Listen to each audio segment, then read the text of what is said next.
Welcome everyone to this session. I hope you've had a great and informative conference so far.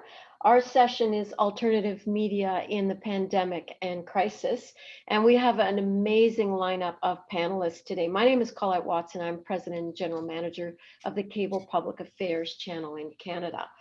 Um, I'm hoping that today's discussion for the next 90 minutes allows us to talk about get more insight into alternative media and these brilliant people who developed, founded, funded, and created their products can share a few nuggets with us. And then hopefully we can have a conversation afterwards. And I am very much looking forward to hearing from you when that time comes.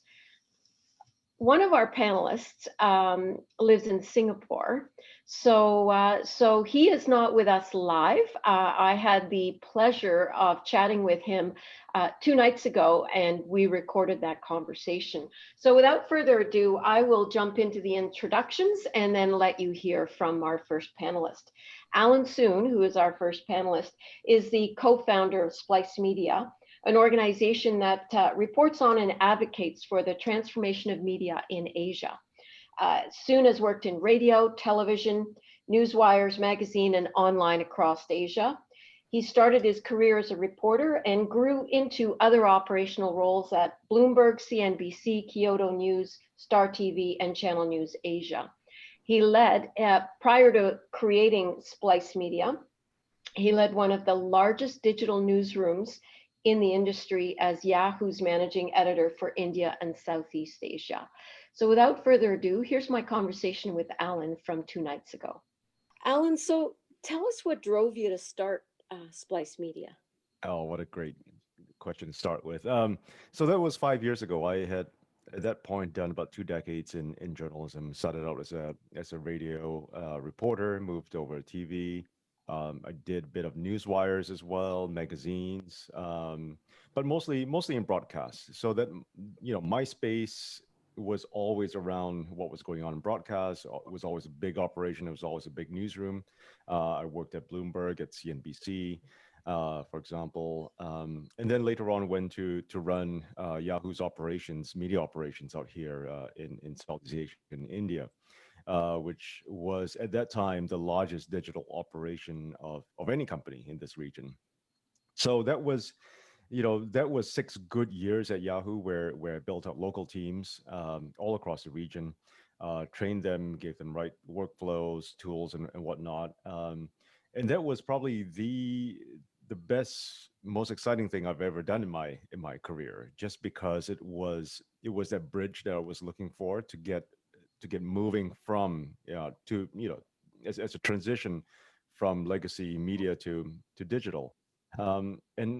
And working with partners as well at that time told me what that gap was in terms of where a lot of these media companies were going in terms of figuring out their own process to transform mindsets within their own organizations, let alone workflows.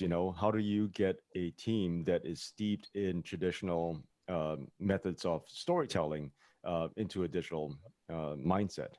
And so that's why I started Splice 5 years ago, because I felt like that gap was huge. It was for me myself, just spending my first year at Yahoo trying to understand how to translate some of these things. Some things just don't translate because it's digital, right? It's not meant to translate. So over time, I got a whole bunch of ideas around how to do this stuff better, how to think about this. And it's been a long journey. From the time that I had started at Yahoo, let's assume that was the start of my own personal transformation to where I am today. That's been a decade in itself. Um, so that's been quite an interesting one. I can imagine. Now, you started, building the bridge between traditional and disruptor. Now you're agitating and funding and creating and embracing disruption, Yeah. and disruption for just in pre-pandemic times, disruption was because it was time, or disruption was disruption. Has the pandemic changed how you view disrupt? Is it another disruptor? Is it going to advance or accelerate change? I think I think the pandemic is an amplifier. I think what was taking about 5 years to happen has all happened within a year itself. So that's been tremendous. Um, the one view that we have is that this is the golden age of media. We actually do believe that for once in our lifetime, in our generation, we now have the ability to create content cheaply on the phone, and to be able to reach very niche, very specific audiences that want to see that kind of content, right? So we're now able to not just create at a very low cost. The barrier to entry is very low, but the ability for us to go out there and make sure that this content is reaching the right people, that is something that we've never had before, which I think is remarkable. So that trend has been evolving for the past 10 years, right? This media transformation journey has taken a decade so far. Um, what the pandemic has done was to accelerate all of that, because the ways in which we were it if anything, it showed us that there were ways to work more effectively, uh, ways to reduce costs in the way we're working, the ways, new ways to gather information and to talk to new people, right? If as reporters our job is to reach is to source as widely as possible, then this is one of the best ways to do it. This is also one of the best ways in which we can reach new audiences by creating content like we are right now, making that available to more people. So in many ways, these were always that was always the journey of media transformation. But what we've seen is that in the past few months alone, people have gotten so accustomed with setting up a Zoom call, getting on a Zoom call, recording it, and then figuring out how to put it out there, either on YouTube or on Facebook or all these other places. These were things that we were not even thinking about a year ago, and here we Yeah, are now, and we're super comfortable with that. yeah, yeah. Audiences have trained us to be more adaptable. Have you noticed a change, or is monetization still a challenge, or is it challenging? Monetization is a challenge, and by monetization, I'm assuming here that we're talking about advertising, right? Just because that's Mm, always been the primary predominant revenue stream. I think any company that has built its entire business on advertising is struggling this year, and that's pretty obvious. But once again, this is an opportunity to pivot. It's an opportunity to force newsrooms to rethink how that works. If your entire strategy is around making sure that more and more and more people see an ad, then that is going to be increasingly difficult going forward, just because the cost of reaching those audiences will go up over time, and it always has. The cost of audience acquisition is something that newsrooms don't think enough about. Um, and advertisers know this. They see this happening across the board, and that's why they are more focused than ever on reaching very niche audiences, which is something that media companies are often quite reluctant to try. yeah. Now, are you noticing any emerging trends out of all of this disruption and I some think of your startups? Yeah, I think what's been really impressive this year is just this acceleration to digital. Everyone that I know at least has tried some kind of a virtual event. I know we have at Splice as well.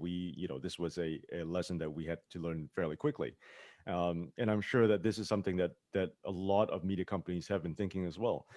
So we no longer think of events as being events and that it's something you put together necessarily. It's something that we've started to internalize now as a format, as a content format specifically. A story could be told as an article, it can be told as video, it can be told as a video session, like the one we're recording right now.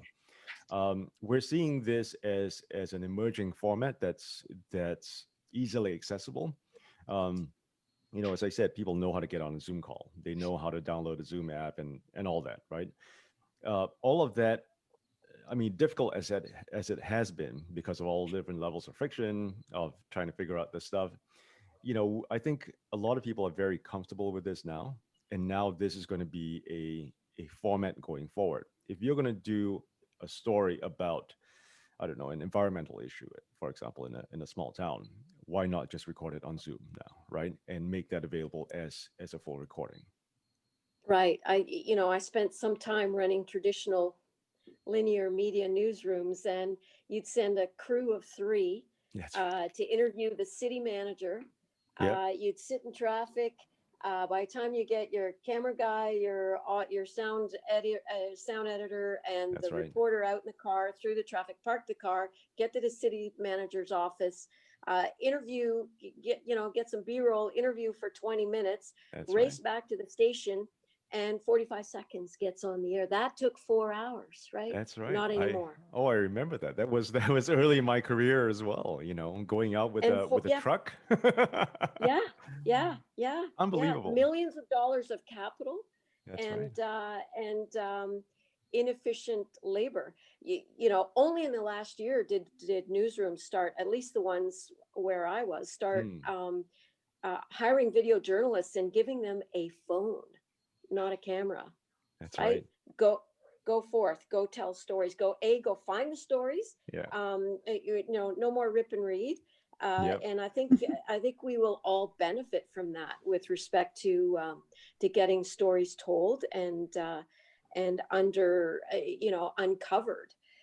So do you have any darlings or great little nuggets of startups you're seeing that are going to be the next big thing? I'm sure you think they're all going to be that, or you hope they all will I, be, I but I would like to think that they all are. We did a media festival last month called Splice Beta, and we brought on a whole bunch of new newsrooms that I had no idea existed, and that I was just so happy to see, just as a way to learn from what they were trying to do. Since we're talking about video here. There was a really interesting newsroom called The Current in Pakistan, set up by Miriam Chowdhury and several of her colleagues. She basically left traditional TV because she felt that medium was no longer effective when it came to reaching a younger audience.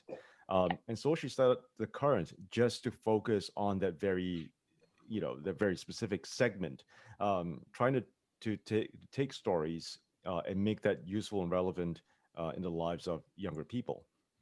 So that basically means you're shooting stories based on where you believe the distribution to go, right? So if you start with a Facebook Live um, endpoint, then what kind of stories would work well on that?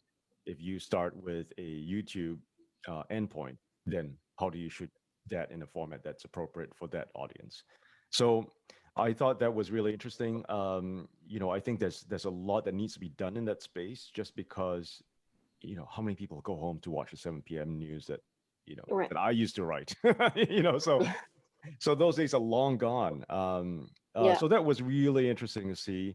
In India, we saw an organization called Josh Talks, which started out, and this is interesting. Um, they don't think of themselves as a media company, but they believe that what they're doing is media related, in that it's creating content that younger people um, in non-English speaking segments of society are reading and watching and learning from. Their goal is to create inspiring content that helps younger people seek out better education opportunities, better job opportunities, helping them, figure out what is this process of building a career. So that's interesting as well. That sounds inspirational, actually. Oh, absolutely inspirational. I mean, that session left us all kind of choked up, just because these were two young founders who are in their early 20s.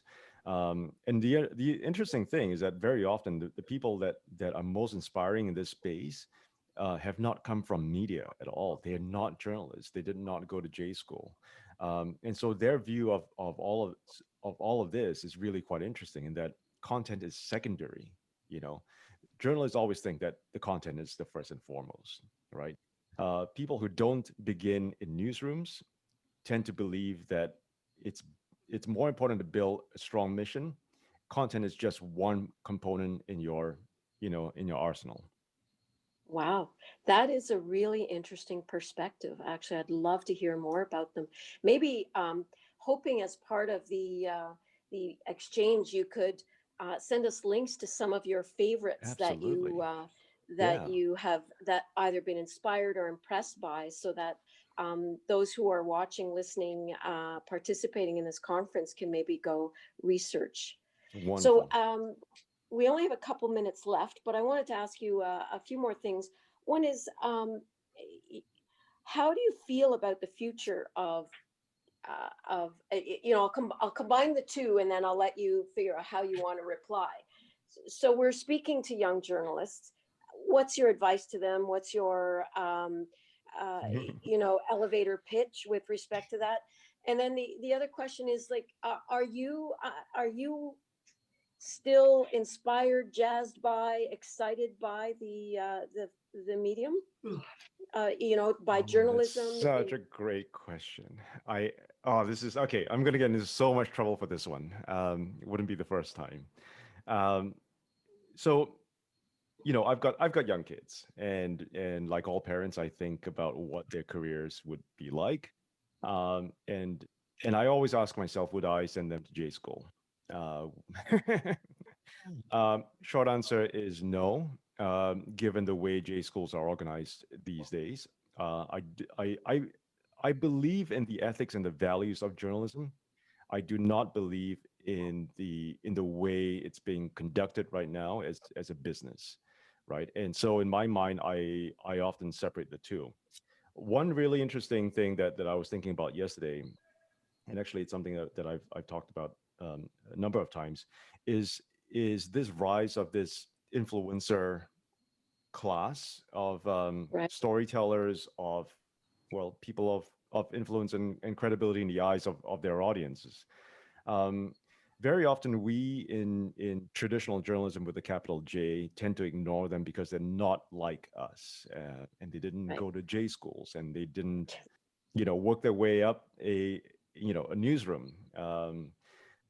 And often we forget that people like them have such a great following and such a great influence for the communities that they serve. We don't want to call them journalists because we don't feel like they practice what we have, as if we have a code that's classified or something. Um, so I think a lot about how we in the traditional, you know, capital J journalism, what are these values that we hold? How do we make sure that we're imparting the right ones, so that influencers, YouTubers, TikTokers, Instagrammers can take some of these strong values that we have and use them in the way that they work? I think that's a very important space to be in, if we're going to be relevant in the future. I think that if we're trying to teach people how to survive in a newsroom, where you start out as a news assistant, you move up to assistant producer, and then all that, that's not going to happen, right? Yeah, it takes way too long. It takes way too long. It takes way too Yeah. long. And also, I think more importantly, there are fewer jobs in those spaces now, Yeah. Yeah. right? Agreed. So what are we preparing younger people for? I struggle with that. But What is do you there think? is there a fine line between opinion and fact? Is there, Absolutely. is there a danger there that that we lose sight of uh, is balance still relevant? Is there a difference between just listening to a bunch of opinions, and does having an opinion make it real or a fact? That's what I worry about Yeah, in this. It seems a little bit I agree. mushed right now. I agree. I agree. And the funny thing is that we now have a generation of people who've never thought about the distinction between those two, right? Right. Um, yeah, I care a lot about. expressing facts in a fair manner. I think that these are important things that we need to impart, and we're probably not, right? The people who read us, watch us, listen to us, tend to be a very specific segment of society. The people who need to know the distinction between these different lenses, um, that's that's where we need to go. And if we're not talking to influencers and YouTubers and Instagrammers about this stuff and telling them and showing them the differences, um, how do we expect to ever do a better job in this? I totally agree. Alan, this has been fascinating. I could go on and on, but It unfortunately, is we late for don't you. have. Well, no, it's just that we've run out of time for our talk. This has been. I know that our audience would love to reach out and find out more about you. So we'll put a lot of that information online. And I Thank can't you. thank you enough for talking to us from across the world and participating in this. This has been great. Thank Someday, you. yeah, I hope we can do this again. Okay, so that was Alan. Next up is Linda Solomon Wood. I'm excited to hear from her. She is an award-winning investigative reporter who is now the founder and editor-in-chief of the National Observer.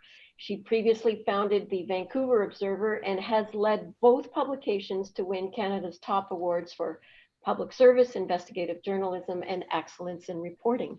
So Linda, welcome and thank you so much for joining this panel.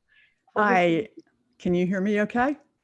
I can, yes. Thank you. Okay. Thanks so much. And let me just name the elephant in the room from the start. I'm staring into a webcam.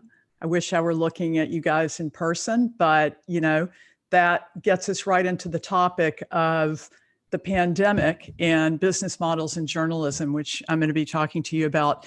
That was such a great big view that we had. Now I'm going to take you down into one company's struggles with the pandemic, and that's Canada's National Observer. So a little bit about Canada's National Observer for those of you who don't know. And when I'm looking over to the side here, I'm looking at my notes, and I apologize for that, for not looking directly at you. We were founded 5 years ago, digitally only, and we came into being mainly through crowdfunding. That was our business model, and quickly realized that that was too exhausting, and moved into subscriber-based, paywalled publication. The aim is to become 100% reader funded as soon as possible. It feels like a really enormous task, often like pushing a boulder up a mountain, but we're getting there. And we had a lot of momentum going into the end of 2019. Our mission is to lead in the area of climate change coverage, energy, the environment, and a lot of our stories have to do with how ordinary people are facing up against the encroachment of industry in their real lives. Over time, since the beginning of the founding of National Observer, we have had 39 million page views, just to give you an idea of our size. And since March, I thought it might be interesting to note, we've had 6 million page views. Year over year, our revenue growth has been around 20 to 30%. And we split, or we're kind of divided down the middle right now between the revenue we get from subscriptions, and that includes group subscriptions from universities to NGOs to the government of Canada, and funded journalism that is either funded through crowdfunding efforts on the site or through collaborations with foundations and other philanthropists. We've been nominated or received every major journalism award in Canada, and we're really proud to have made it into the Trust Project this year. So we have really high standards for our journalism. And, but, back in 2019, I can tell you my life was incredibly busy. I was crisscrossing Canada all the time. My biggest, I was really concerned about like the sort of paradox of the CEO of a company that is focused on climate change flying. Well, that got solved for me pretty fast.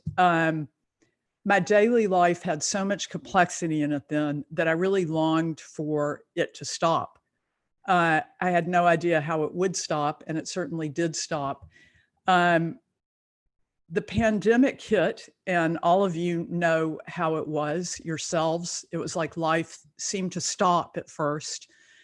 And that simplicity I had longed for was here, but not how I'd hoped for it. I was in a state of shock. I worried a lot. I worried a lot. And as CEO of Observer Media Group, my first priority was securing the jobs of our staff. It was really hard to know for sure what the total shutdown of the economy was going to mean. And, I pulled everybody together, told them what was going on. And, we kind of battened down the hatches, went through every line item in the budget, cut everything I could, let go of our office in Vancouver and Toronto and in Ottawa, and just cut everything really that wasn't related to people. And with the pandemic taking lives, upending lives, the plan that I had made the year before to raise money around climate reporting just didn't seem viable. I didn't feel that I could go out and ask people to fund climate reporting when people were worrying about, whether they had a job, whether their restaurant was going to stay open, whether they were going to qualify for government assistance or be left out in the cold. And then, I think a thing that people don't really think about is that, often, well, particularly in the case of the pandemic, journalists themselves were going through a lot of, really hard things on a personal level. We had one staff member who came down with COVID pretty early on. We had another person on our staff who tested positive for the virus and fortunately didn't get sick. And then there were just a lot of us who had parents in care or, just elderly parents. My own mother is 90 years old and living in Manhattan. And one of our key staff people, her dad died and, from COVID and alone. And so there were a lot of things going on emotionally in people's personal lives. And then on top of that, just watching what was going on in the world, from Black Lives Matter, George Floyd, the increasing insanity of Donald Trump, disinformation about COVID-19 coming straight from the White House. And it was, I would say it was hard to manage. And I can tell you there was one day where I just, closed myself in the new office being my home with 3 teenagers, my husband and my dog, and everybody working from home. There was isolation, there was overwhelm. And, I had a couple of times when I really thought, I just don't know how I can do this. But in March, traffic surged. We had, I think this was across the media landscape. We had about 1.5 million readers in March, which was pretty big for us. And although we stopped asking people to subscribe, we really stopped our marketing efforts in March. We didn't feel we could do that. And we took the paywall down like so many other media companies did and declared our coverage free, but people kept subscribing. And that was really moving for me to see, was that people clearly extra valued journalism during that period. And what was remarkable was that they subscribed at the full rate, which for us is $139 a year, which is, quite a lot for people. And also in March, something else happened that meant a lot to us organizationally. We received grants from the Local Journalism Initiative. For those of you who aren't Canadian, that was a government effort. That is a government effort to help newspapers in particular stay in business, but it included digital media. And this program has funded 210 journalism jobs this year. And that provided some stability to my organization. That program's not perfect. It has a lot of flaws, and I'm happy to talk about them, but probably not today, maybe another conference. But the fact that that assistance kicked in right as the pandemic was sort of sweeping over Canada, I think it gave a lot of journalism, it created more stability in the industry than would have been there, even though a lot of jobs were still cut. And, you know, it was pretty grim. We also introduced, you know, I got heavily into Zoom because frankly, I wanted to connect. You know, my life up until that point had been full of, you know, people and relationship building, and I felt quite cut off. And I started interviewing people. The first guest was David Suzuki, and the second was Noam Chomsky. And that was quite remarkable. And it was so energizing that we kept going on with it. And, you know, recently have had more guests. Molly Zhang Fast was just on a couple of days ago, and found through that we've been able to re-energize our subscription campaign and also reach new audiences. So then on the anniversary of Canada's federal election, which happened in 2019, we released our own report on disinformation, which was very satisfying to do at a time when so much, like I said, is even coming from the White House in the US about such a life and death matter as COVID-19. So I think really, in short, you know, we embraced, I think National Observer has always been here due to, like, not just being a disruptor. I don't think we're that disruptive, but we have been able to embrace new technologies and make use of them. And we'll continue to do that. You know, we will continue to try to stay on the edge and move into new areas. We're moving into podcasting. We will be looking for, you know, what's the next way to talk with audiences. I think in the future that journalism has to be more connected. It has to help people look beyond right now to the future in a way that I don't think it's our job to create hope, but I think it is our job to help people be in touch with solutions that are happening, you know, visionary people. There's so much bad news because that's what, you know, creates headlines. And I, you know, will agree with the last speaker. News as a business is, you know, has a lot of problems, and we're seeing them everywhere now. News as a public good can bring a lot of solutions and help a lot of people. So I hope going forward that news really finds its place as a public good, finds the support that it needs, whether it's through readers, whether it's through philanthropy, whether it is through, you know, governments that find a way to do that. That's the future, and I hope we get there soon. Thank you.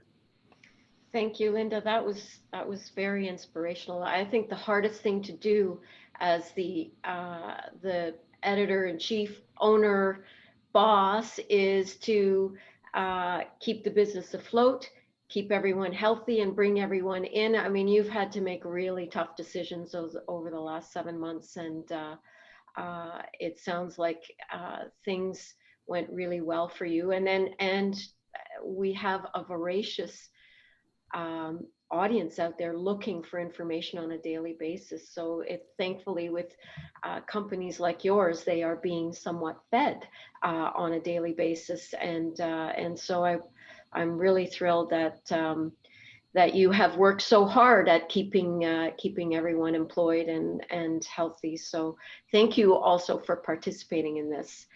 Our next panelist is Jessie Brown.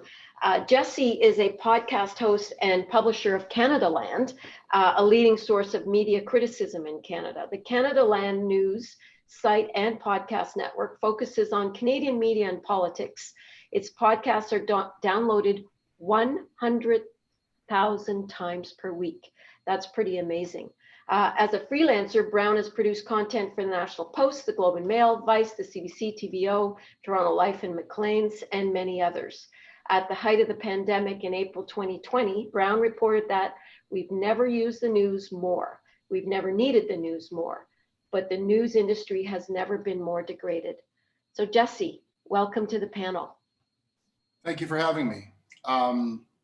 I think that the focus of this panel is really apt, but I think it's open to interpretation. Journalism in the time of crisis. The mind goes to the current crisis of the pandemic. Perhaps broader than that, the crisis that the business is facing because of Facebook and Google. I think that fake news gets invoked a lot. The crisis that we see with this the specter of fake news. I would define the problem broader than that, because I think there's a danger of us saying, when you say, okay, now we're in crisis, the idea is, well, we weren't before. Before this crisis, things were good. The fact is the newspaper circulation peaked in 1984. And after 1990, was just heading down ever since. I think that there's a crisis in credibility with cable news. I say all these things and all these criticisms with great respect for the reporters, the journalists who take their work seriously within newspapers, within cable news. But I think that you can draw a straight line from O.J. Simpson to Donald Trump. There was a crisis in credibility where people just year after year stopped believing that the talking heads on television were telling them, were representing their interests, were telling them the truth. The business model, any journalism delivery system, any business model that relied on amassing an audience and then selling it to advertisers, as opposed to actually having a straight deal with the news consumer, we will report news, you'll pay us to do that. I think that the news was incredibly vulnerable. So the crisis has been going on for decades and decades, and it's a crisis that I think as an industry, journalism had ignored, and it is not merely technological in its origin, and what the pandemic is doing is multiplying the impact of that. So that's how I would define the crisis writ large. I can talk about Canadaland a little bit and about how we've responded to this. As mentioned, Canadaland is a podcast network and news organization. Our chief focus has been on media reporting and the media news, but we've expanded through the years to cover a number of other things. We have a similar approach to the Observer in that it's sort of a hybrid between, we are crowdfunded for the majority of our revenue, but it's somewhere between subscription and mission-based. We can't say donation, we're not a charity. What we have is a system where people subscribe to content that we give away for free. We do not have a paywall for everything but a few little bonus items here and there. And it's more of a PBS or NPR model where our thousands of funders have told us, if you put this behind a paywall, I will stop paying you for it. People are paying to get our content, but they're also paying for everybody else to have it. We're now reaching over 150,000 people a week with our podcasts, but only about 7,000 people pay for it. They're immensely proud that they're paying for everybody else to have it.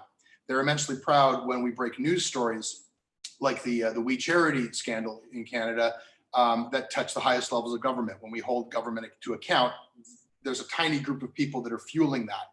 So we do have advertising on our podcasts, and that money, that revenue basically evaporated when the pandemic hit. But we were pandemic proof because our traffic surged and we could directly appeal to our audience who were looking to us.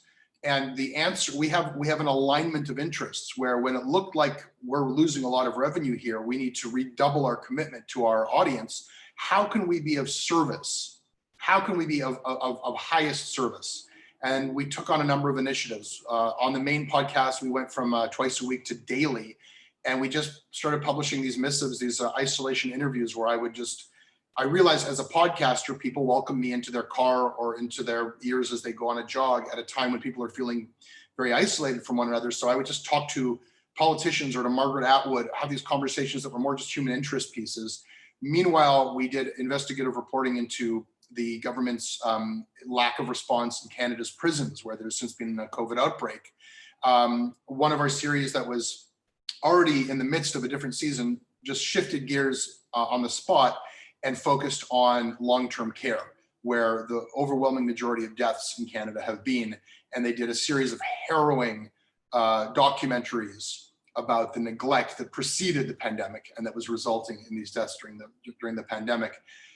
So our business solution was also our editorial and our journalistic solution. How can we provide the best journalism, the best stories, the best connection we can? And we saw that our audience stepped up for us.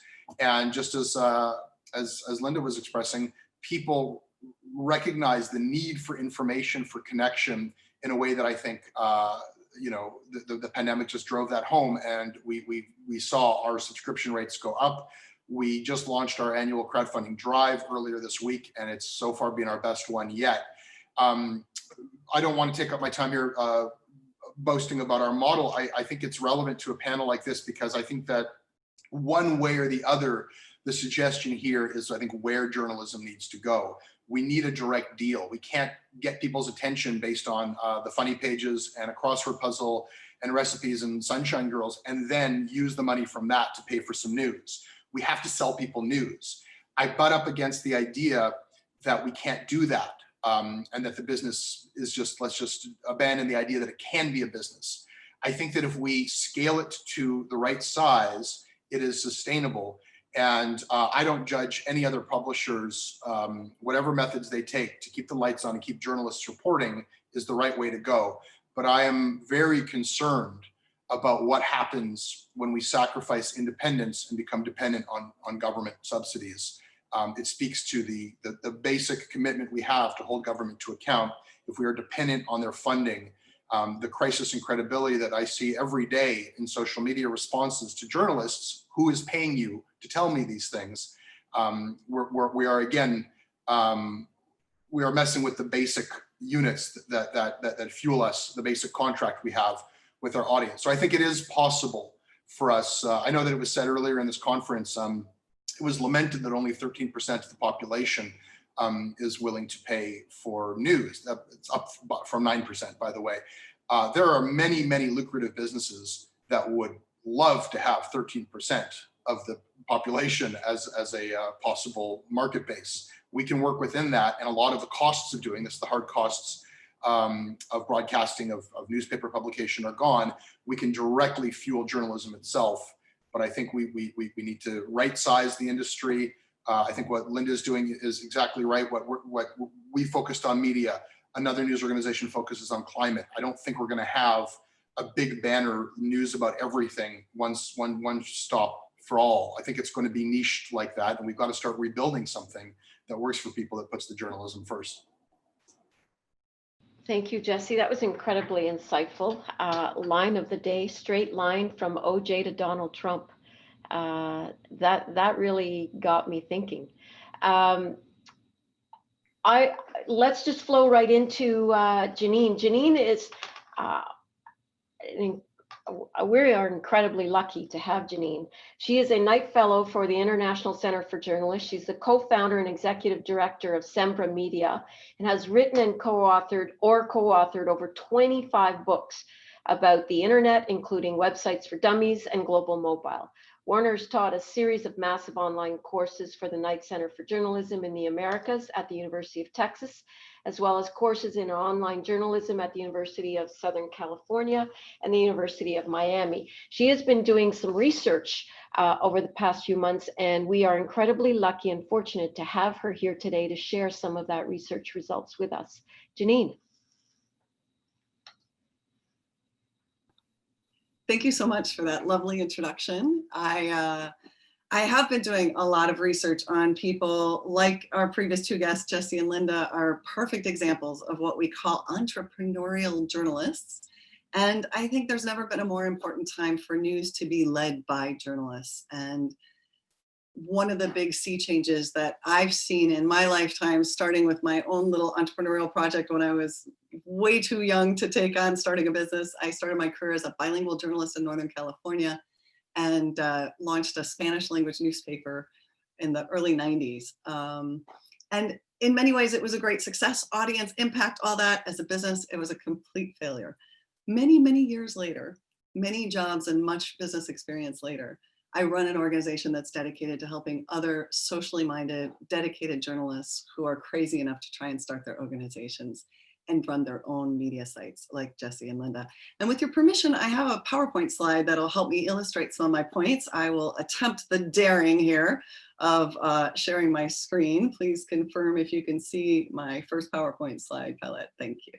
Great. Then I will just jump right in and try and use my 10 minutes to share just a few lessons I've learned from other journalists who have started media organizations. As she mentioned, I have a fellowship from the International Center for Journalists that supports my work on Summer Media, an organization that I co-founded with a partner who's based in Argentina, who also was an entrepreneur and learned the hard way that if you don't have business skills, it's hard to make it work in the long term. We started out with the premise that we should never do anything till we study it first. So Summer Media began as a big research project. Today you'll find numerous case studies, reports, some of which are in English as well as Spanish, and a media directory that we've spent a lot of time developing and really forms the basis of our network of networks. And all the teaching, all the training we do is born directly out of our research. So we have an international team that spent more than 5 years now studying digital media with a focus on Spanish language. That means we work in the US Hispanic market, all of Latin America and Spain.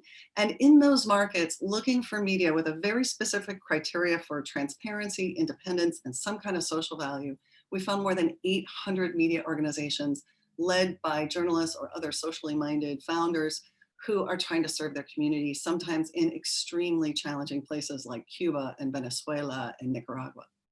In this directory, you can search by country, by content type, by business model, what kind of revenue they have. So if you wanted to know all of the media sites in Mexico that cover the environment and use membership as a monetization model, that's the kind of thing you can do in this directory. It's only in Spanish, but Google Translate can help you. Your friends who speak Spanish can help you. And our mission is really helping other entrepreneurial journalists learn from each other and study the market before they launch new kinds of media.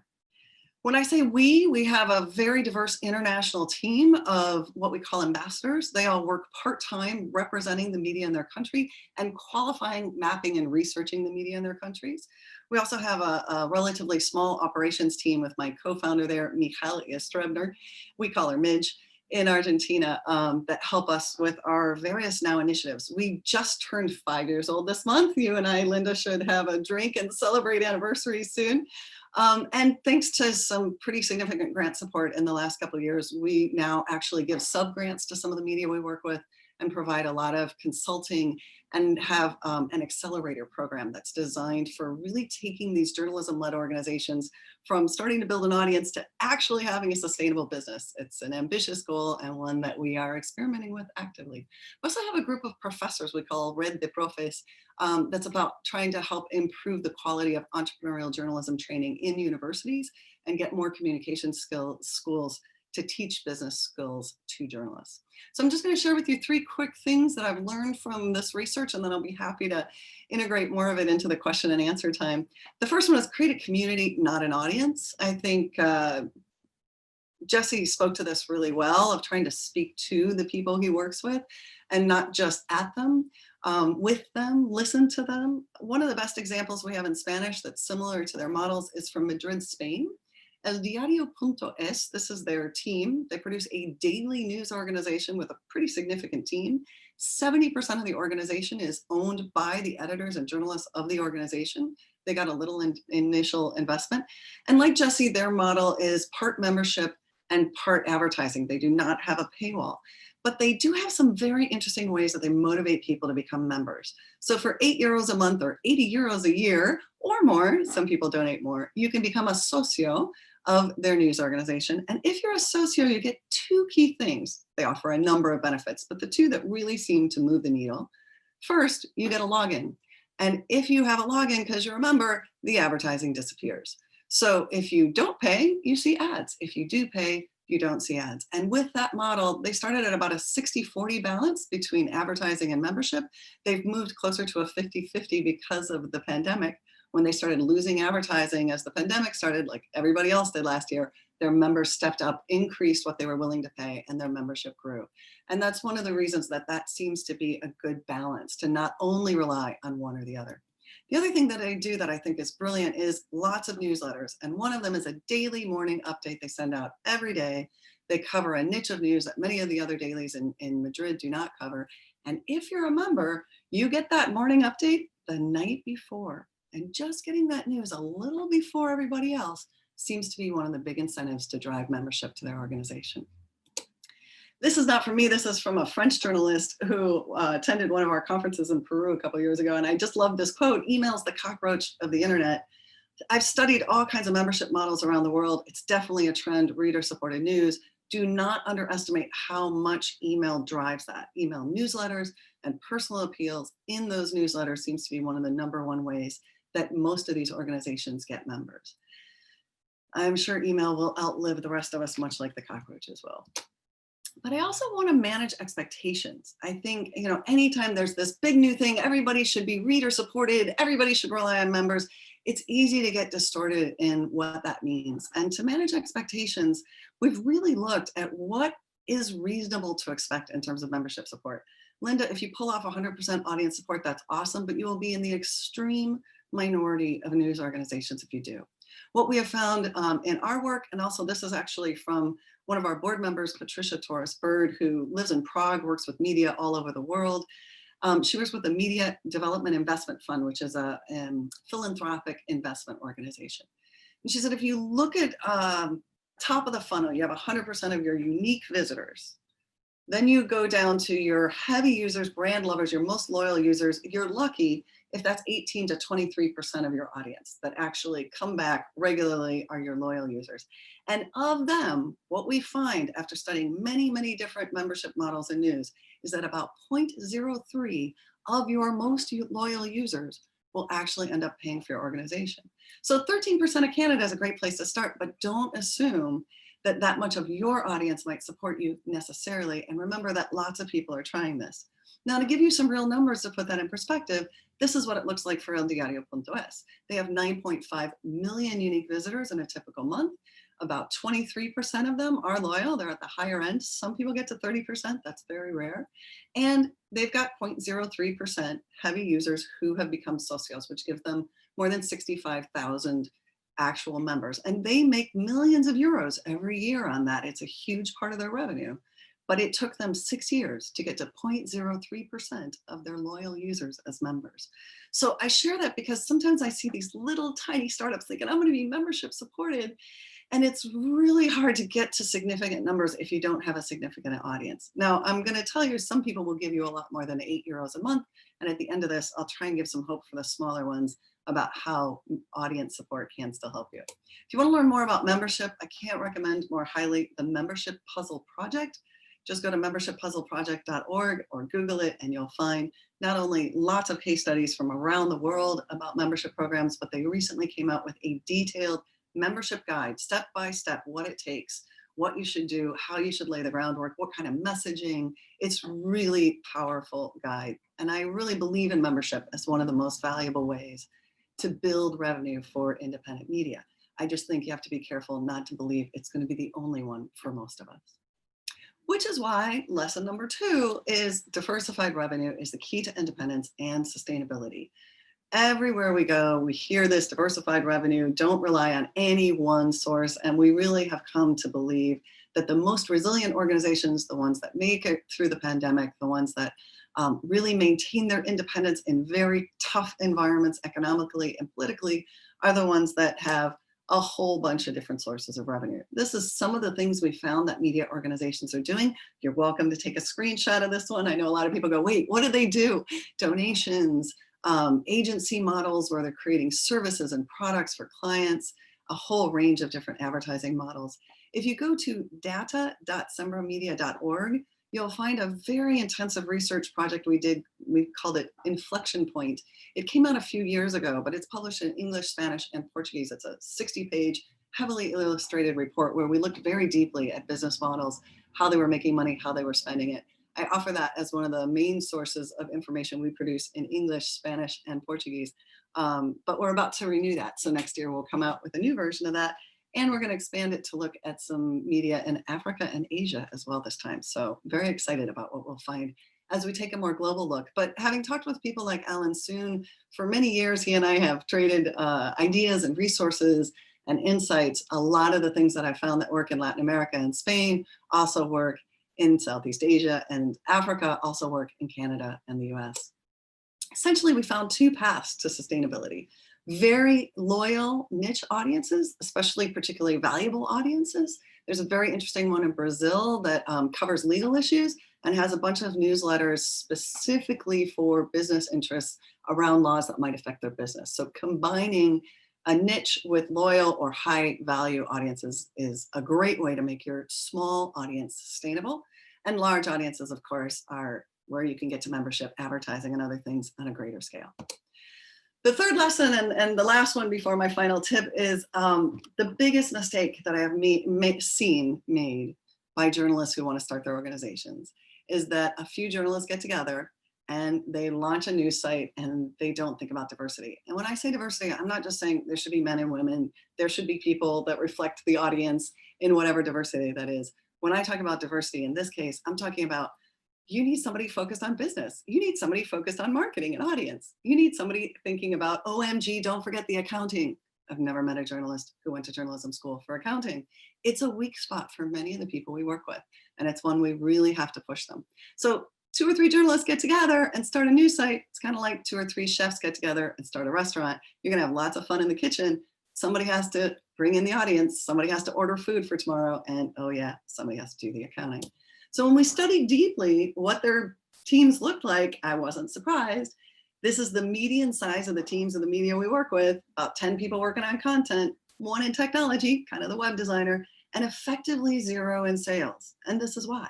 Because the founders are the only ones trying to raise money for the organization, but they're also the editor and they're also traveling around the country, and you can't do it all and focus on business. And here's what we found when we really looked deeply at it. When we looked at media who had nobody paid exclusively in business development or sales, their median revenues were a little less than $5,000 for the year. Now, remember, these are Latin American dollars, but still. When we compared them with the media in our audience that did have at least one person paid to focus on business development and sales, their median revenues went up to $115,000 a year. It's that big a difference. So until you diversify your team, until you've got somebody on your wonderfully dedicated journalism team thinking about business and making money, it's really hard to move the needle to full sustainability. And we only focus on that because we believe financial security and financial independence is the key to good journalism, especially in the long term. So I promised I'd leave you with a story to give hope to the smaller media who want member support, and really something that I've used as a story in many places to try and do what we call change the chip in the head of journalists. A lot of the journalists we work with are in countries where the government is not as kind and gentle as Canada. And I share your concern, Jesse, about people getting too dependent on government support. In places like Venezuela, the government took more and more and more control over journalism until there really wasn't independent journalism in most media. And the independent voices that left and started new organizations are the only one that could do it. But this story is actually from California. The Voice of Orange County was started by a Cuban American, but it's an English language political journalism site with a lot of reader support. You can donate in a number of levels. You can do a lot of the things that your membership models, I'm sure you've seen, are doing. But the story that stands out for me from my dear friend Norberto about getting donations that sometimes are more than you expect. He said a few years ago, somebody came to me from my audience and they offered me $50,000 donation. And as I like to say in Latin America, even in California, $50,000 is a pretty serious donation level. And he said, but I really struggled because it was one of these guys who's really known, extreme conservative, very wealthy member of Orange County. And I was afraid that if I took his money, I put the names of everybody who donates on my website, people would think he'd bought some kind of influence on my organization. And I just was afraid to take his donation. But I thought about it some more and I thought maybe that's not the right answer. And here's what he did. He went to another audience member that he knew was also fairly wealthy and much more progressive. And he said, that crazy conservative offered me 50,000 bucks. Can you match it so I can keep my independence? And you know what? He walked away with $100,000. And that's my advice to journalists. Think about how to get revenue everywhere you can so nobody can control you or have too much influence in how you do your journalism. I hope that inspires you, gives you some new ideas. I'll be happy to answer questions and the rest of it. Thank you so much for your time. Thank you, Janine. That was really fascinating. I spend my days working at the Cable Public Affairs Channel, which I guess you would equate to C-SPAN in the U.S. Uh-huh. And so balance and objectivity is our primary goal. And our chief anchor, anytime we do an election coverage, if I've managed to get complaints from all parties, I know he's done his job. And so to your point about getting going across the street and getting 50,000 from the other guy, that's exactly how you do it. Piss them all off and protect your independence. And he definitely boosted his own credibility to be able to tell that story. I get money from conservatives and liberals, and I'm the independent political voice. I think that makes it stronger, not weaker. It's not easy to do, but it's definitely the better answer than just turning down somebody because you think they'll control you. If you can balance it, it's better. Exactly. Linda, I was curious to hear more about the transition you went through in terms of having to pivot the business from a single issue focus to we're now in a pandemic and I need to be more and larger, and then cut my team down and keep them all safe and adjusting to homing from work as opposed to working from home. How did you grow the storylines that you were? How did you go from being an environmental reporter to, all right, we're in the middle of a pandemic, this is what we're going to do? How did that happen? What did you do? Well, first of all, what I said really was that I didn't feel we could go out and raise money around climate change. Right. But it was true too that we didn't, that it became really important to report on the pandemic, and, reporters are versatile. So it was pretty, I think, they'd have to speak for themselves about this, but I think it was pretty easy for our reporters to shift into reporting on COVID. And, they did, and they did it brilliantly. And we stuck with it for a while. And then we started to feel like, no, the mainstream media has this. I'm sorry, not the mainstream media. Large corporate media has this. And really, from the beginning, we've tried to step into areas where other media isn't there. So we started to move back to covering climate change and the environment, but keeping our eyes on other things as well. But we're not reporting on the pandemic every day. We're leaving that to CP. But the pandemic is impacting everything we do in every aspect of every day of our lives. Mm-hmm. I remember having a conversation with someone a few weeks ago. We had to make some changes here at the office, just to protect them in terms of bringing people into the studio and density and making sure everyone's health and safety is taken care of. And as part of that, we had to put our communal dishes away and say, you're not allowed to use the dishes anymore.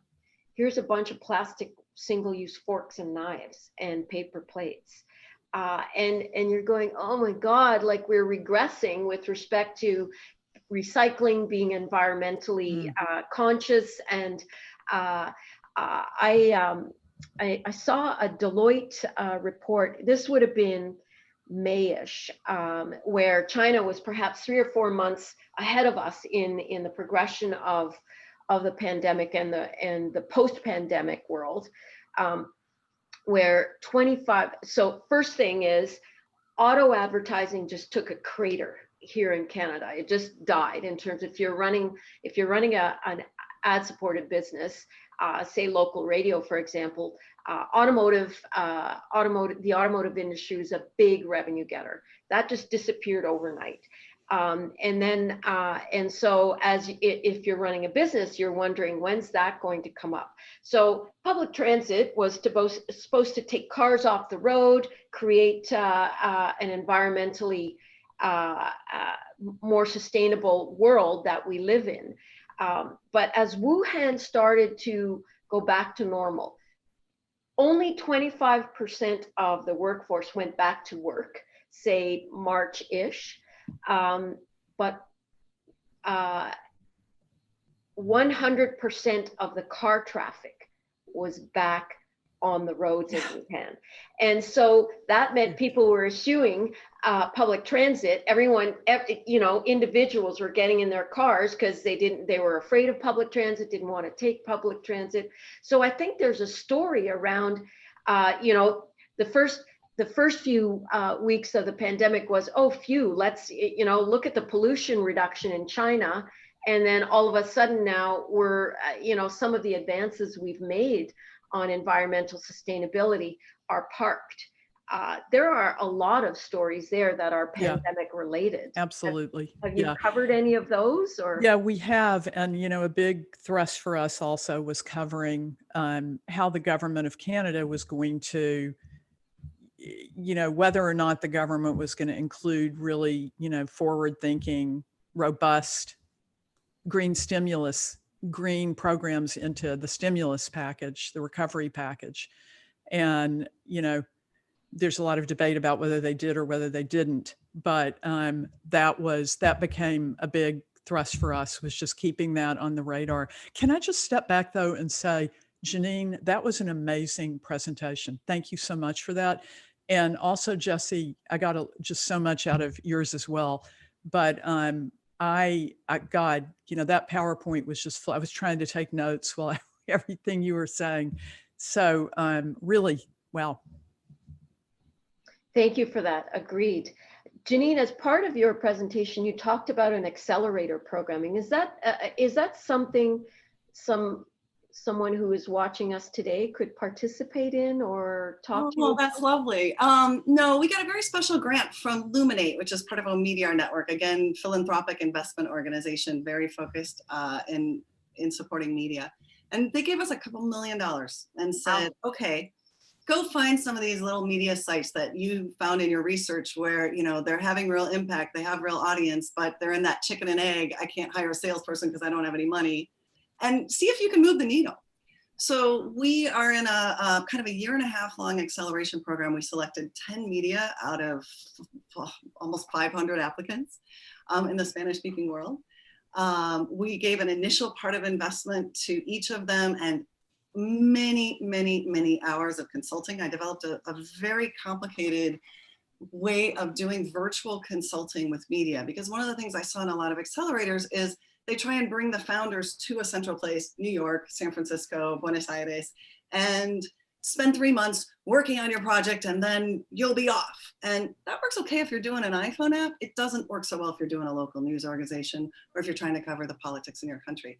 So I came up with a model where we have strategic consultants that work with them on project plans, really based on an initial assessment. What are your strengths and weaknesses? What are your opportunities? What of these many different business models we found might work for you? And they have this regular consultant, strategic consultant, that kind of holds their hand, kicks them in the butt, and lets them cry on their shoulders every week for 6 months. Wow. And we have a team of tactical consultants who come in with very specialized skills. And one of the things I learned doing this myself is there's no one person that can solve all the problems of a media organization.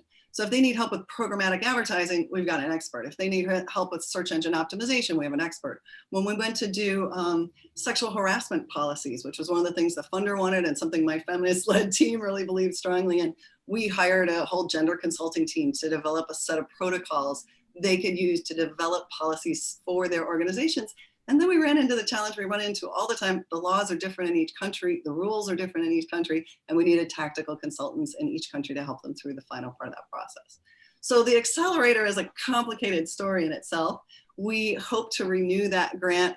We're right now in the impossible situation of taking those 10 down to 6 that we believe are the best out of the 10, and they will get a much bigger infusion of money and a lot more consulting. At the end of this, we hope they're actually sustainable, close to sustainable. We think one of them might even be scalable and ready for investment. Fingers crossed we knock it out of the park with that. But everything we learned from this we'll be sharing in a report in Spanish, English, and Portuguese. And the top level research that we do like that, we do try to share. So that is a great idea. That's a great way to do it rather than just handing out grants. That is brilliant. Congrats on that. We learned very quickly, and we have confirmed over and over that if you just give them grants and reporting, that gets great reporting done. I'll never say you shouldn't do that, but it sets them up to never have the time and bandwidth to build a business around it. So giving the money focused on building the business so they can use that money to do journalism is how we think we can get them to work longer. And remember, we're working in countries where government funding isn't just a potential problem, Jesse. It's a huge problem, and one that most of the people we work with have to avoid. Brilliant. Jesse, that's a great segue. I was going to ask you for your opinion on if the grant program isn't it, is there another way for federal help to be had for media? I mean, in Canada, having been at this and appeared before numerous parliamentary committees and regulatory hearings, Canadian media, Canadian English media, French not so much, but English media is impacted greatly by the American influence, right? We all speak, in English Canada, it's the same language. And so there's an overwhelming influence. And so the federal government has a lot of angst over the disappearance or the decline or and it could be just, the order of the natural decline, but the protection, maybe the bad word, of local media in Canada.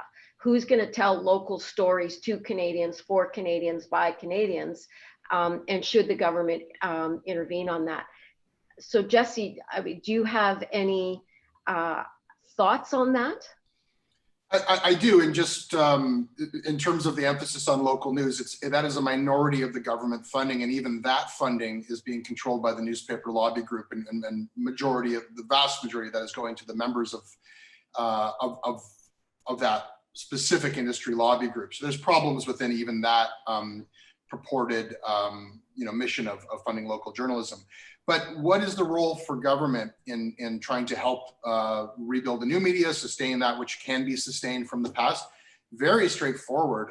I built a business with my colleagues around delivering current affairs and news and investigation via podcast. We did so in Canada when there was no Canadian podcast industry. We sold advertisements on our podcasts, and we funded journalism through listener support and advertisements. Then the CBC started its own podcasting unit, which is great. I'm a big supporter of public broadcasting. Make podcasts. CBC should be doing that. And they went after our advertisers. And so for some reason, my own public broadcaster, which I'm happy to support through my tax dollars, which I'm happy to have as colleagues, for some reason, and this is something that you'll hear from digital publishers across Canada, if they move into a market where the CBC has abandoned that market and they prove that news can be a viable business in a small community, CBC is back in that community. If you prove a business model that CBC had not, if you pioneer a business model, CBC will come and compete with you. Our newspapers have a very legitimate gripe with the CBC having its own website competing for banner advertisements. As a former CBCer and as a public broadcast supporter, I think that CBC should absolutely have a web presence. They should absolutely have a strong website. The advertisements from a user's point of view are terrible. They are low quality. When you watch videos on the CBC's website, there are 4 pre-roll ads. Often the same ad repeats 4 times before you can get to the content. Why does this exist? And instead of moving away from that direction, the CBC launches a branded podcasting wing, explicitly leveraging the credibility of their news brand to make content for corporate partners. Get out of the way is my advice is my demand of the government. I'm not here with my hand out, as another digital publisher said. I'm here with my hand up. Stop targeting my business or funding the CBC to target my business. Put strict rules for ad-free public broadcasting. Another measure, which is sort of in effect, but is not being done to the degree where it actually would be helpful, if you're going to actually get involved on a more direct financial level, allow people to have a significant subsidy for their digital news subscriptions. And that way you take the government out of the position of having— You mean more than $75 a year? 75, and what is the uptake on that anyhow? So there's a tiny subsidy that's been introduced where only, and we don't even qualify for this because we will not go before the government and say, please stamp us with your approved journalist stamp. That is the end of our independence as we see it. So we won't even participate in that program. the whole point of a program like that, where people can choose their own media, choose who they think is a viable journalist, and then receive some sort of a tax subsidy, and it probably needs to be a more significant one than what is currently offered. But the first and foremost is for my own government to stop directly funding. And now that they're funding through the media bailout, the major newspapers, they're doing it in another way as well, because all of those major newspapers have their own podcasting operations. So now my government is betting against my business, and all of my competitors are receiving this government money. I mean, stop doing that would be the first thing I would ask of my government. And 85% of the government's ad spend is on Facebook and Google.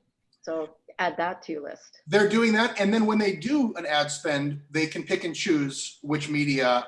They came in during COVID and they released, and this was, if you look at how the money was dispersed, it was an expression of government-approved media, government-approved press, to the exclusion of those. There are all sorts of insidious ways that the government can prop up the media that it wants to prop up and try to starve or even directly compete with and target media that, for whatever reason, they choose not to. That's a dangerous situation. That's fascinating. We have a question from someone in our audience. Janine, I think it's aimed at you. Do you think a consortium or philanthropic organization dedicated to journalism, like the Knight Foundation or Poynter Institute, could work for new media in Canada? David says, the rest of you who aren't Janine, do we think that creating something like the Knight Foundation would work for us here in Canada? So let me just say I'm a huge fan of the Knight Foundation as someone who has a Knight supported fellowship from the International Center for Journalists, but they can only do so much. And in fact, one of the things the Knight Foundation has done in the last couple of years I think is really smart is try to get all the other local foundations in the US to think about local news as a place to contribute. And so Knight Foundation has actually organized big events in Miami where they're based, and half the audience are local charitable foundations that make donations to children's organizations and arts groups and other things. And the other half are independent news organizations like the ones that Linda and Jesse run. And they try to put them together. And they're really trying to get not just that one big, wonderful Knight Foundation, and there are a few other media-focused foundations around, but really all the little ones, all the family ones, all the private donors, seeing and recognizing that independent news is as vital and important as anything else that you make donations to. So Linda and Jesse, any thoughts on if something like that could work here? I'd like to say something about independence and just, raise that for us to think about for a moment. So yes, absolutely. More philanthropic support in Canada. We need that for journalism. Every news company is owned or run by someone, by a person. The Washington Post has Jeff Bezos behind them. The New York Times has the New York Times family on the board of directors. Salzberger comes from that family. There, has been billionaire investment in it. All of us have to take money from somewhere. So the question is, I think, what is your relationship between you as an organization and whatever the money is that's coming into it? The reason that I'm aiming for reader support is because I do think that that's where the truest independence can come from. I mean, believe me, we get feedback from our subscribers and they're not always happy with what we're doing. So I don't see, I've thought about this so much, and Jesse, I appreciate what you're saying about the government. And I think, as you know, I'm more of a fan of the program than you are, because I think it's really flawed. Again, we could talk about it. We should have a special panel on it, but I think it was a good effort, even though a flawed one. But about independence, I am the CEO, I am the editor-in-chief of National Observer. The real question is, how independent can it be from me? I have nothing to do with what our reporters write. I never get in there and go, stop it, or you didn't say the right thing. I stand back. And I do stand back a lot because, I am the person out going and getting the money. But I think we need to be realistic and honest with ourselves about, our wish and our what, just the complexity of independence. Jesse? I think philanthropy is definitely one of the solutions, and I think that there's a growing willingness from family foundations, and it's something that needs to be developed in Canada in particular. It's much stronger in the United States. To Linda's point, I mean, we're not independent from ourselves and from our own editorial judgments. I feel like when I agree with Linda that the purest version of this is the reader who wants the news. People wake up every morning and they want to know what's going on. And I feel like we sell ourselves short. And present company is excluded here because Linda is an exceptional entrepreneur who is out there making this business happen, and for many years has created an incredible organization. Wider industry, I feel like the feeling is we've tried nothing and we're all out of ideas. There is a public out there that is desperate to know what's really happening every day. And the past isn't dead, even if the past business models are. The practice of journalism, the craft of it, and the system of verification is desperately needed right now. So the past has something to offer to the future. And absolutely, when we talk about influencers, and I keep my eye on all of the Instagram accounts that are filling the void, and the ways in which not everybody is a fake news charlatan or a horrible boogeyman. There are lots of people who don't come from our world of journalism who are telling people real things every day, and they're really interesting, and we should keep our eye on them. But they do not come from a tradition of verifying information.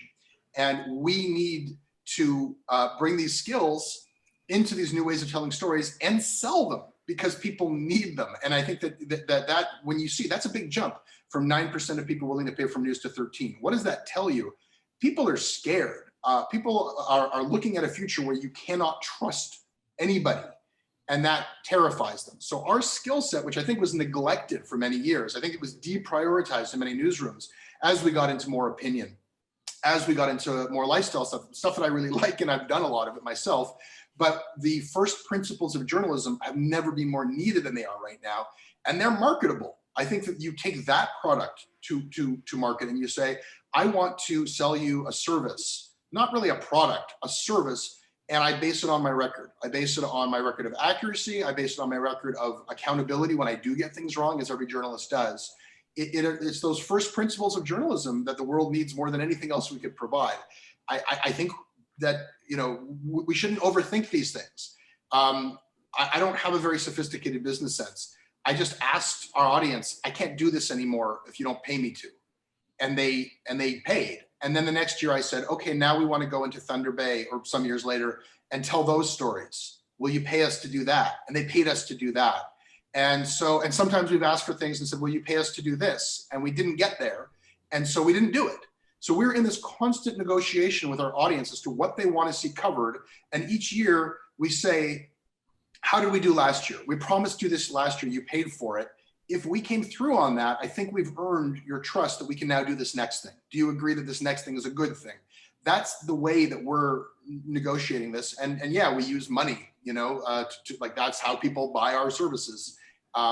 It's working. And I think it's going to work on a much more granular neighborhood. Like, you're going to have your friendly neighborhood journalist as you have like a barber. You know, this is the scale. There's 12 of us here. We're a micro organization, but we do stories that break national news. So I think it can be replicated. I'm not looking to scale it necessarily. Like I want it to be a turnkey thing that other people do on different beats, as opposed to us doing it times 10 or times 100. Well, I think you've captured the engagement, right? That's key to continuing, is engaging with your audience. And that's, mainstream broadcasters were not able to do that anymore because it was so broad and one way in terms of passivity.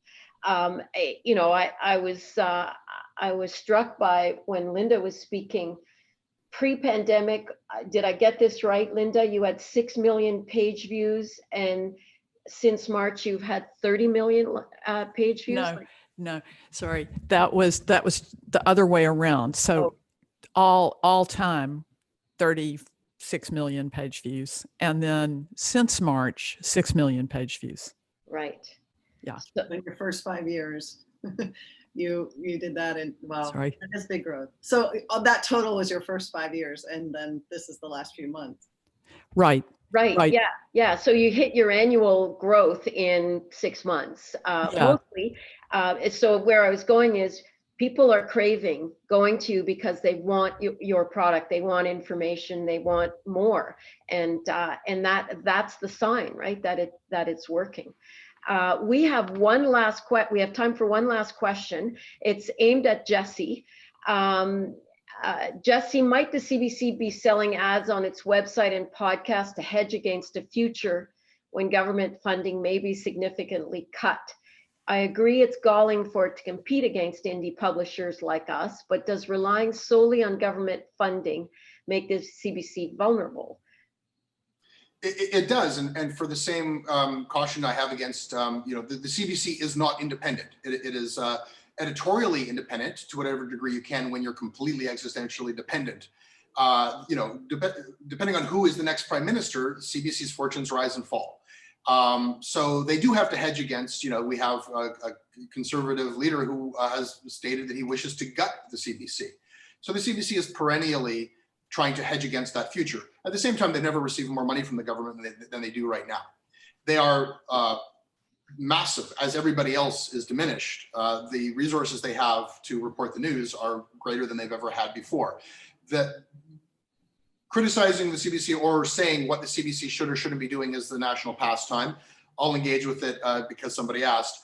I think that they need to really look at some of the things that they're doing that Canadians, at least in terms of how we are expressing ourselves with our attention, don't value. I think it's wonderful that Schitt's Creek did so well at the Emmys, but making dramatic scripted television and making sitcoms is something that we're getting. That's taken care of elsewhere. And I don't know that my Canadian identity is necessarily reflected in the existence of Schitt's Creek, which probably could have been produced by somebody else. These are massively expensive undertakings that are making less money back than ever before because the TV ad market is in such terrible shape. Canadians have consistently said that what they value most from the CBC is news.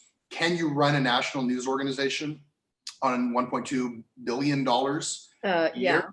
I think you can. I think you can do that. I think you can do that without targeting the rest of the news industry and trying to run people out of business.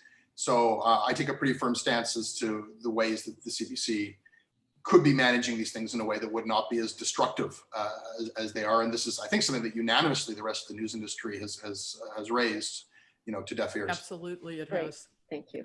So Linda, in 30 seconds or less, because we'll get cut off soon, we have one last question for you. Who funds the National Observer now? As I said, we have 50% of our funding coming from subscribers. That's individual subscribers and group subscriptions. And you can go to our About page and see in detail all of our funders. We have some funded journalism projects like First Nations Forward, Canada's Clean Economy that are funded by foundations. We have the list of them on the site. And yeah, if you have any ideas for further funding, can you get in touch with me? Yeah, I think the person who wrote this question missed the part about how you took some of the government help, the local news fund, the local digital news fund. Right, and we've also had grants this year from the Local Journalism Initiative. Great. We are out of time. I wish we could go on. I feel incredibly smarter having met the four of you. I can't.